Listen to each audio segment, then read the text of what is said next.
तारीख़ अंदरि उहो चयो वञे थो त सखर ऐं बखर ॿिनि मोहणनि जा नाला हुया, जंहिं जे पुठियां उहे वस्तियूं आबाद हुयूं।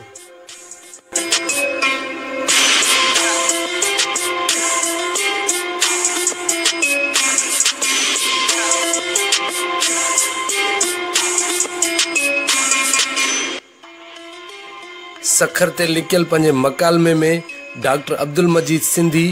इहो हवालो ॾिए थो त क़दीम ज़माने में सखर ऐं बखर जी पसगरदाई में मेद ऐं जत रहंदा हुआ, जंहिं जूं पाण में लड़ायूं थींदियूं रहंदियूं हुयूं ऐं आख़िर में उन ॿिन्ही धुरियुनि पाण में सिलह कयो ऐं अमन जी ज़िंदगी गुज़ारण लॻा। उन साॻे मकाले में डॉक्टर अब्दुल मजीद इहो बि ॿुधाए थो त सखर ऐं बखर ॿिनि मोहणनि जा नाला हुया, जंहिं जे पुठियां बाद में हली ही वस्तियूं आबाद थियूं।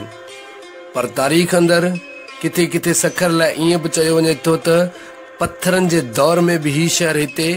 आबाद हुयो। उन लाइ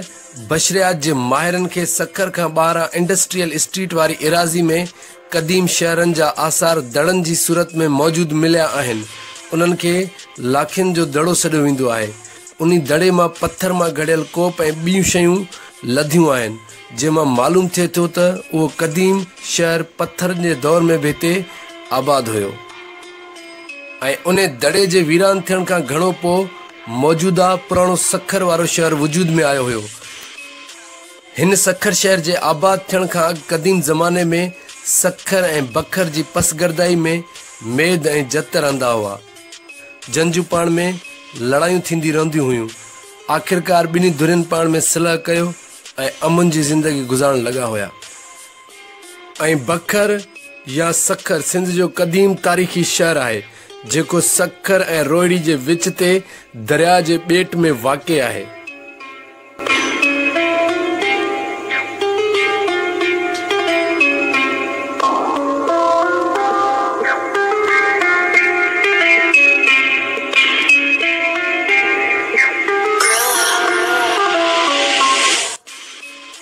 अरब तारीख़दान बिलाज़री पंहिंजे लिखणियुनि में हिन शहर सखर लाइ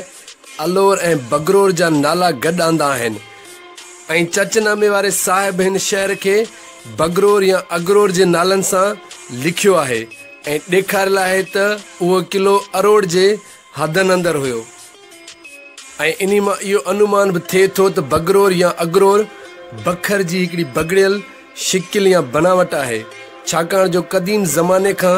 सिंधु दरिया उतां ई वहंदो हो जिथां हींअर वही रहियो आहे।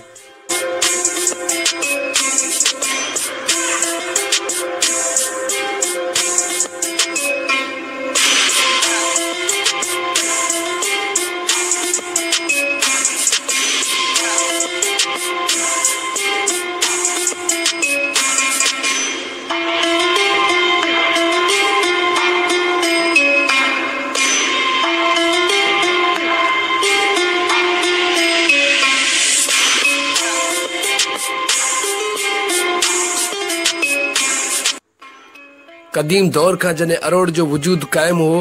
तॾहिं खां ई सिंधु नदी ते हिन सखर ॿेट जो वजूद बरक़रार हुयो। पर अरोड़ शहर जी नामवरी करे बखर या सखर जी हैसियत लिकियल रही हुई, पर जॾहिं अरोड़ वीरान थी पुठ ते पइजी वियो, तॾहिं खां सखर शहर यानी उन ॿेट जो उतां उसरण शुरू थियो।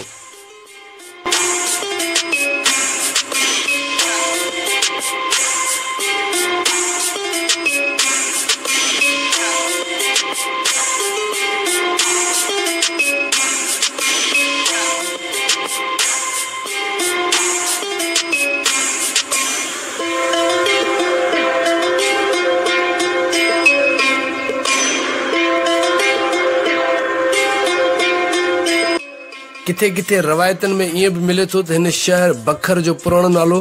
फरिश्ता हो,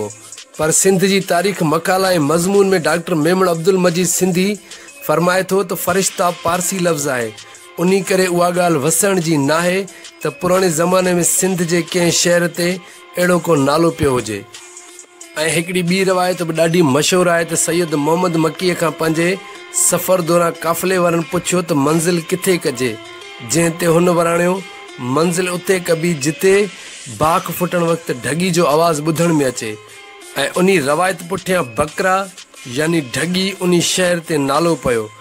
पर सैयद मोहम्मद मक्की जे सिंध पहुचण खां अॻु चचनामे में बि हिन शहर जो ज़िक्र आहे। जॾहिं बिन कासिम नीरून मोटी वञी मेहरान टपी पतण वसीले अरुड़ तरफ़ अॻिते वधंदो आहे, तंहिं महिल हू उते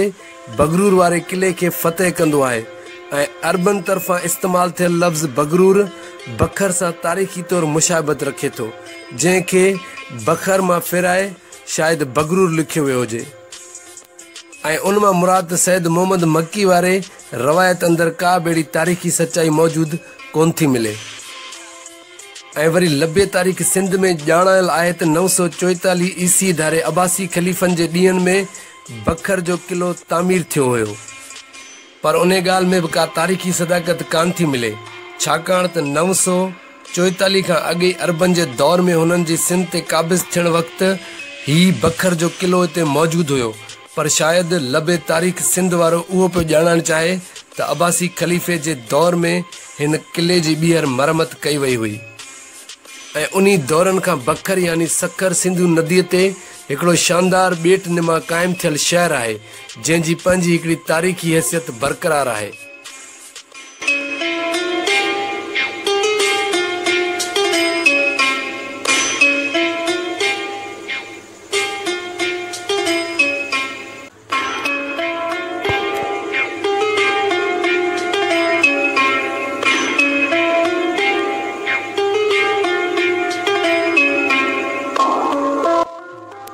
अरबन जे दौरे हुकूमत क़ाइमु थियण खां पोइ बखर जे मैदन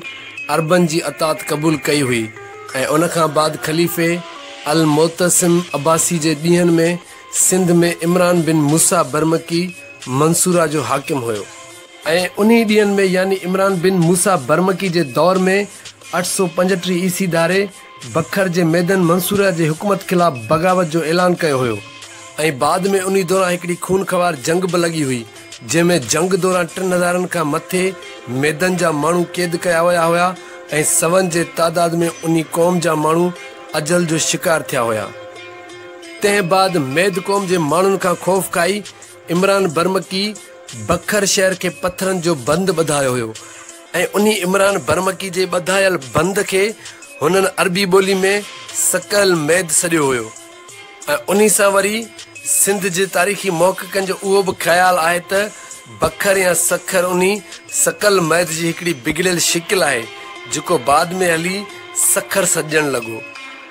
पर उन्ही तहक़ीक़ ते बि उहा ॻाल्हि साबित कान थी थिए, छो त सखर 835 खां अॻु बि चचनामे में मिले थो ऐं उहो उन जो नालो इमरान बरमकी जे बंद ॿधाइण खां अॻु में बि वजूद में आयल हुयो।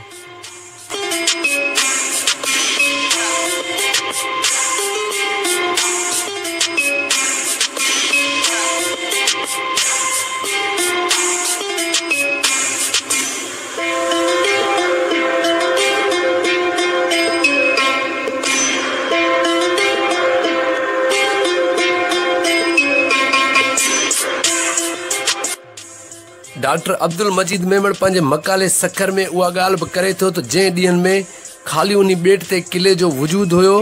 तंहिं ॾींहंनि में उन किले वारे पिरगिणे खे बखर सॾियो वेंदो हो। पर उन किले वारी जाइ खां बाद हिन महिल जे आबाद थियल पुराणे सखर वारे पिरगिणे खे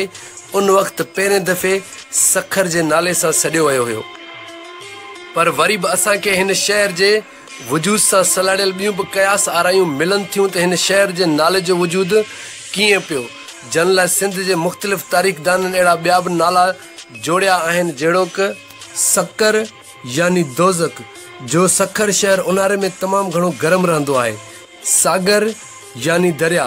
जो ही शहर सिंधु दरिया जे ॿेट ते क़ाइमु हुयो। सुखर यानी शाहूकार, जो हिन शहर खे सिंधु जो पाणी हुअण सां गॾोगॾु पोखी राही लाइ सरसब्ज़ ऐं आबाद ज़मीन बि हुई।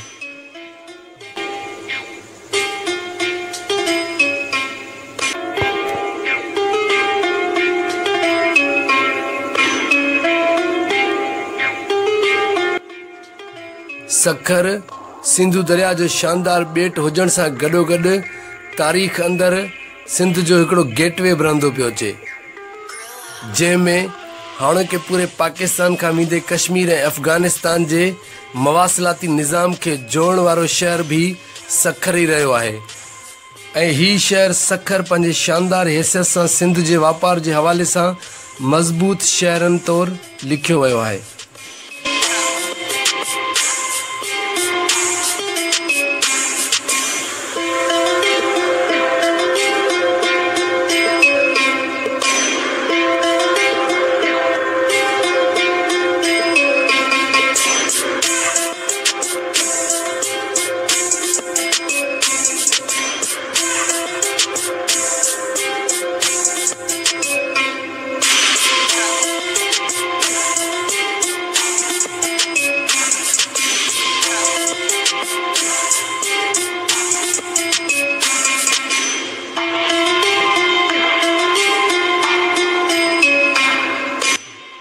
ऐं उन्ही सां गॾोगॾु बखर वारो किलो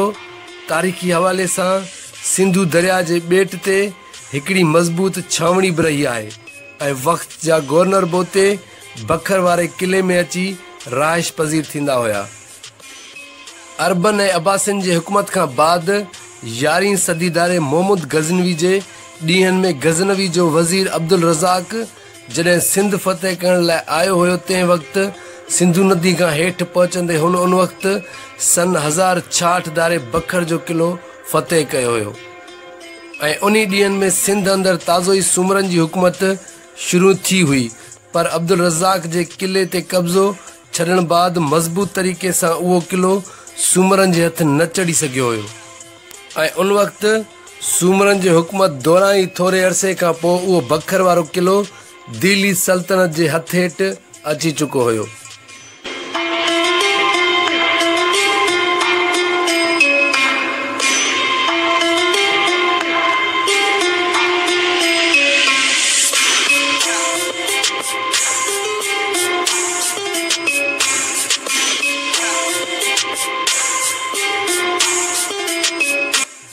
ऐं तन ॾींहनि में सुल्तान अल्तमश जे दौर इक़्तिदार दौरान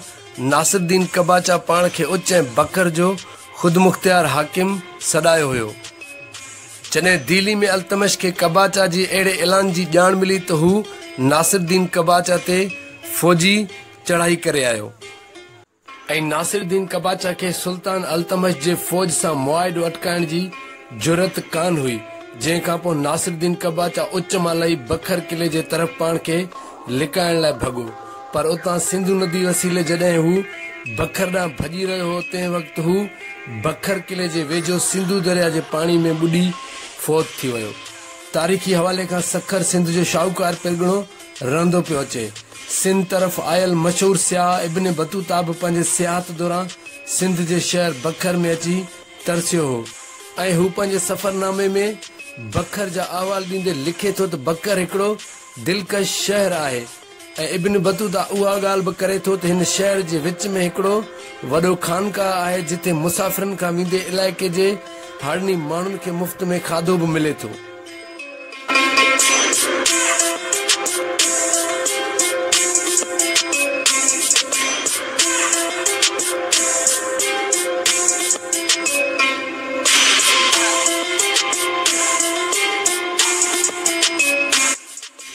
उन खां बाद हिंदुस्तान में जॾहिं खिलजियुनि जी हुकूमत क़ाइमु थी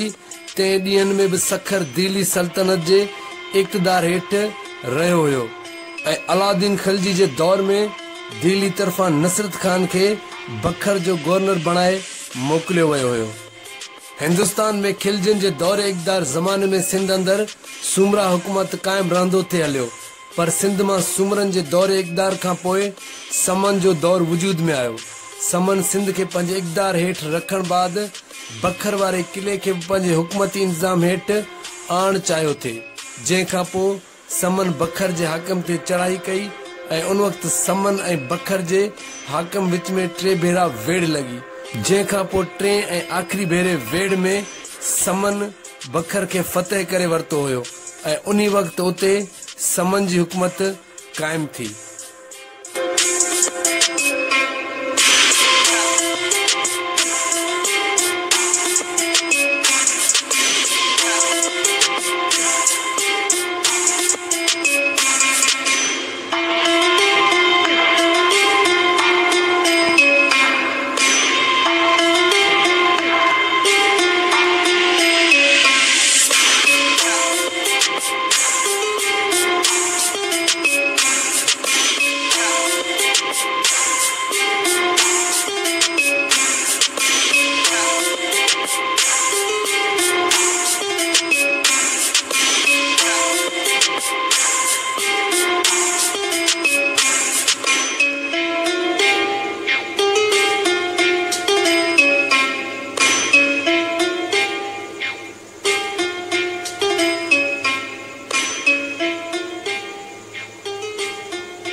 खिलजन खां बाद वो सखर वारो किलो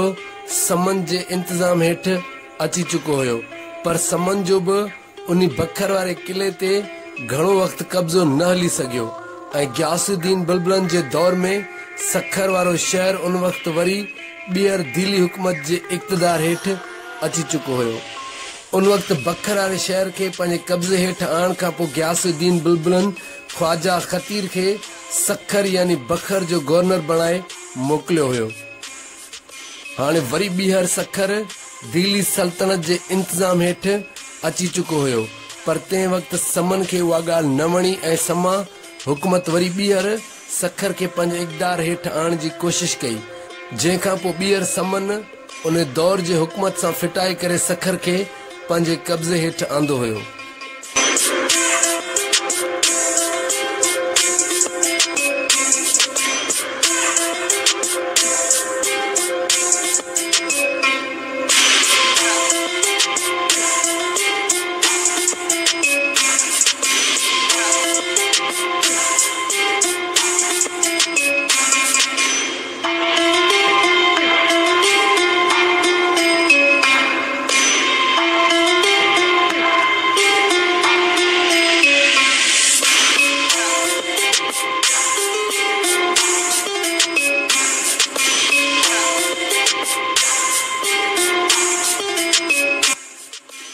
जॾहिं ॿीहर उन शहर बखर ते समन जो कब्ज़ो थियो, तॾहिं थोरे अरसे बाद फिरोज शाह तगलुक बखर में आयो ऐं फिरोज शाह जे बखर पहुचण बाद बखर समन जे कब्ज़े मां निकिरी फिरोज शाह जे कब्ज़े हेठ अची चुको हुयो। फिरोज शाह बखर में मलक रुकनदीन के बखर जो नायब ऐं मलक अब्दुल अजीज बरीद के सखर शहर जो दीवान मुक़रर करे ऐं सखर वारे शहर के पंहिंजे इक़्तिदार में आणे पाण वापस मोटी वियो हुयो। पर थोरे अरसे बाद समन वरी फिरोज शाह जे सखर ते कब्ज़े के बर्दाश्त न कयो ऐं आख़िरकार टीहर समन जिद्दोजहद करे वरी सखर के पंहिंजे इक़्तिदार ऐं हुकूमती इंतजाम हेठ आणे छॾियो हुयो।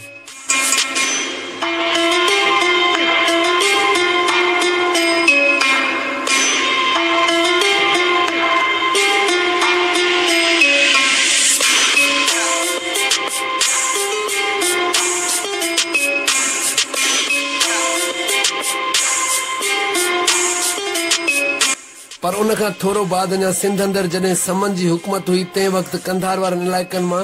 अरगुननि जी फौज सिंध ते चढ़ाई करे आई हुई ऐं उन वक्त 1521 धारे अरगुननि समन खां सिंध फतेह कई हुई।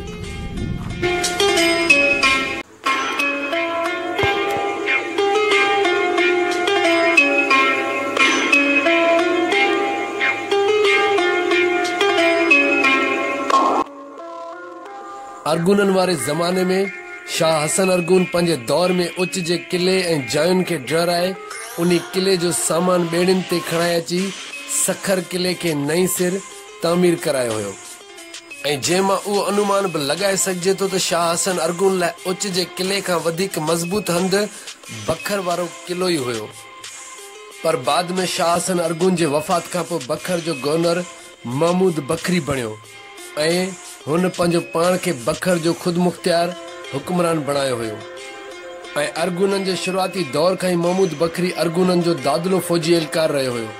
अरगुननि जॾहिं ठटे खां बाद टिल्टी में मखदूम शहीद बिलाल जे पिरगिणे ताईं पहुता हुया, तंहिं वक़्त बि महमूद बखरी अरगुननि जे लश्कर सां हर माज़ ते साण हुयो। अरगुननि जे सिंध फतेह करण खां पोइ सिंध खे ॿिनि हिसनि में विरायो वियो हुयो, जंहिंमां सिंध जो मथियों हिसो समन जे इक़्तिदार हेठ ॾिनो वियो हुयो, बाक़ी जो सॼो हिसो अरगुननि जे इक़्तिदार हेठ थे हलियो ऐं तंहिं वक़्त महमूद बखरी खे बखर यानी सखर जो गवर्नर बणायो वियो हो। पर अॻिते हली शाह हसन अरगुन जे बेऔलादी मौत खां पोइ सिंध ते तुर्खाननि जी हुकूमत क़ाइमु थी ऐं उन वक़्तु महमूद बखरी पंहिंजे पाण खे बखर जो ख़ुदि मुख़्तियार गवर्नर बणाए छॾियो हुयो।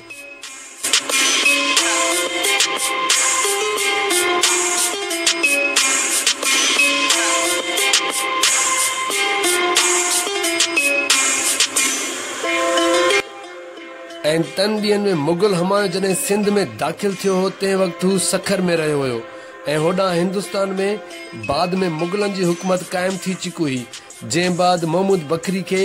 बादशाह अकबर जे ॾींहनि में तमामु तंग कयो वियो हुयो जंहिंखां पोइ 1574 ईस्वी धारे अकबर बादशाह हिंदुस्तान मां ईसो खान खे बखर जो गवर्नर बणाए मोकिलियो हुयो ऐं उन सां गॾोगॾु जॾहिं मुगल औरंगज़ेब ऐं दारा शकू जे विच में जंग लॻी हुई तंहिं वक़्तु दारा शकू पंहिंजो अहल अयाल वठी भाॼ खाई अची बखर जे किले में लिकियो हुयो ऐं तंहिं ज़माने में बल्ख जो हिकिड़ो आलिम ऐं शाइर महमूद बिन अमीर वली बल्खी बि पंहिंजे सफ़र ऐं साथ दौरान बखर आयो हुयो। महमूद बल्खी पंहिंजे सफ़रनामे में सखर ज़िले जे थर अरोड़ सखर ऐं बखर जो ज़िक्र कयो आहे। हिन काबिल पिशावर लाहौर सरहंद दिल्ली खां वेंदे जैसलमेर ऐं थर वारे इलाइक़े मां लंघी अची अरोड़ पहुतो हो ऐं 1039 हिजरी धारे हू सखर यानी बखर में आयो हुयो ऐं महमूद बल्खी पंहिंजे सफ़रनामे में अरोड़ जे बारे में लिखंदे ईअं ज़ाहिर कयो आहे त अरोड़ वारी वसंदी जी का बि अहमियत नाहे रही ऐं उते न ई उहो शानो शौकत बरक़रार हुयो। ऐं महमूद बल्खी पंहिंजे सफ़रनामे में सखर शहर खे शक्कर करे लिखियो आहे ऐं उन सां गॾोगॾु हुन सखर में दरिया जे तट ते हिंदू औरतुनि ऐं मर्दनि जे सनानु करण वारे मंज़र खे बि चिटियो आहे ऐं उन सां गॾोगॾु हुन सखर शहर जे माण्हुनि जी दयानतदारी गरीब दोस्ती ऐं महिमान नवाज़ी जी भरपूर तारीफ़ कई आहे। महमूद बल्खी 6 महीननि ताईं सखर में रहियो ऐं हुन पंहिंजे लफ़्ज़नि में सखर शहर खे जन्नत जो निशान सॾियो आहे।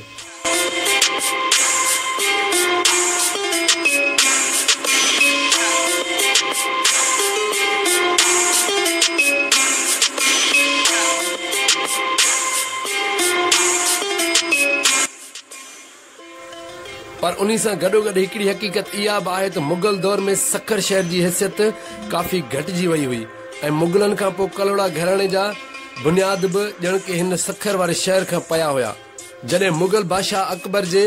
ज़माने में खान खाना सिंध ते काए आयो हो तंहिं वक़्तु खान खाना आदम शाह जे दरबार में दुआ लाइ हाज़िर थियो ऐं सिंध फतेह करण खां पोइ खान खाना चांदका वारो पिरगड़ो मियां आदम शाह जे हवाले कयो हुयो जेको सखर ज़िले लॻ लाड़काणे ज़िले में क़ाइमु हुयो। जॾहिं हिंदुस्तान में अञा मुगलनि जी हुकूमत क़ाइमु हुई तन ॾींहनि में हलंदे सिंध में मियां नूर मोहम्मद कलोड़े जी हुकूमत अची क़ाइमु थी ऐं तन ॾींहनि में यानी 1680 वारे दौर में नादर शाह हिंदुस्तान ते काहे वियो ऐं हिंदुस्तान खे लुटे अची बखर में किले ते कब्ज़ो कयई ऐं उन्ही कब्ज़े बाद नादर शाह 1689 धारे बखर जे किले खे डराए उन खे ॿीहर तामीर करायो हुयो ऐं उन खां अलावा नादर शाह पूरी सिंध खां बखर खे अलॻि करे उते पंहिंजो गवर्नर मुक़ररु कयो हुयो।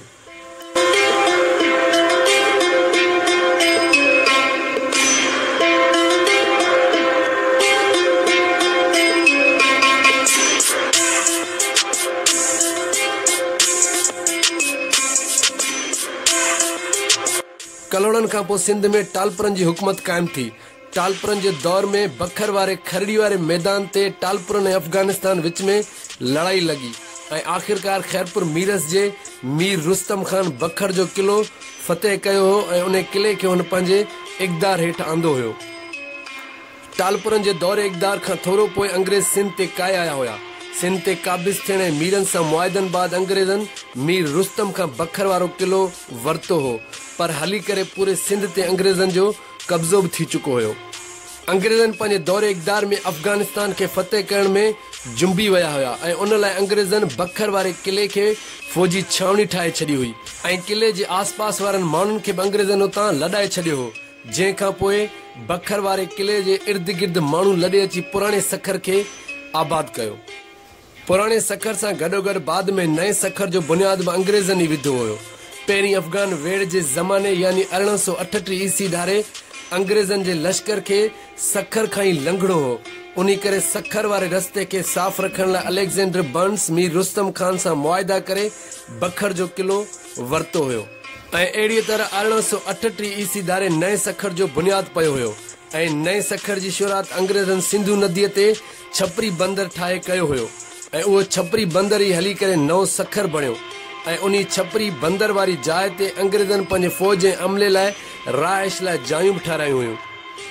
ऐं तन ॾींहनि में जेसीं ताईं अंग्रेज़नि जो अफ़गानिस्तान सां अफ़गान वेड़ जारी रहियो तेसीं ताईं बखर सखर अंग्रेज़नि जे सामान ऐं हथियारनि जो वर्कशॉप रहियो हुयो ऐं उन खां पोइ अंग्रेज़नि इंडियन फ्लोटिला जहाज़रान कंपनी जो बुनियाद विधो हो जंहिंजी हिकिड़ी शाख सखर में बि हुननि क़ाइमु कई हुई। सखर सिंध जो शानदार वापार जो मर्कज़ रहियो आहे। जेको उत्तर खां सिंध जो वापार ऐं ताक़त जे हवाले सां गेटवे बि रहंदो थो अचे ऐं सखर जेको लैंड्सडाउन पुल जियां हिकिड़े रोमानवी नज़र जो दास्तान बि रहंदो पियो अचे। पर उहा ॿी ॻाल्हि आहे त पाकिस्तान ठहण यानी 1947 खां पोइ सखर अंदरि मुहाजिरनि ऐं पठाणनि जी धारी आबादकारी ज़ोर वरिती, जेका अॼु ॾींहुं ताईं ज़ोर शोर सां बरक़रार आहे।